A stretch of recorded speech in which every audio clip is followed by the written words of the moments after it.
குற்றம் சொல்லாமல் புரிந்து கொள்ளுதல். பிறர் குற்றவாளிகள் என தீர்ப்பளிக்காதீர்கள், அப்போதுதான் நீங்களும் தீர்ப்புக்கு உள்ளாக மாட்டீர்கள். மனிதர்களாக நாம் எதில் மற்றவர்களை மதிப்பிடுகிறோம்? ஒருவர் தவறு செய்தால் உடனே அவர்களை குற்றம் கூற தயார். ஆனால் அவர்களின் வாழ்க்கை பின்னணி, காயங்கள், போராட்டங்கள் இவற்றை நாம் முழுமையாக அறிவதில்லை. புரிந்து கொள்ளுதல் என்பது அன்பின் உயர்ந்த வடிவம். அது தீர்ப்பளிப்பதற்கு பதிலாக இரக்கத்தை தேர்ந்தெடுப்பதாகும்.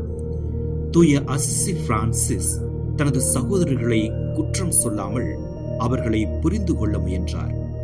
ஒருவர் தவறு செய்தாலும் அதை அவர் தண்டனைக்கான வாய்ப்பாக அல்ல, அன்பை காட்டும் வாய்ப்பாகவே பார்த்தார்.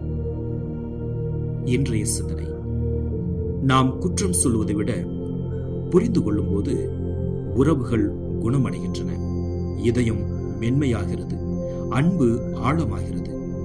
புரிந்து கொள்ளுதல் என்பது பலவீனம் அல்ல, அது ஆன்மீக முதிர்ச்சியின் அடையாளம். நாம் சமீபத்தில் யாரையாவது தவறாக மதிப்பிட்டோமா?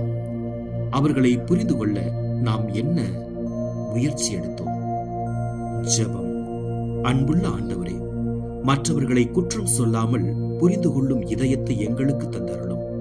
எங்கள் கண்களை இரக்கத்தால் திறந்து எங்கள் வார்த்தைகளை அன்பால் நிரப்பியருளும். எங்கள் குடும்பம் புரிதலின் இல்லமாக மாற அருள் புரிவீராக.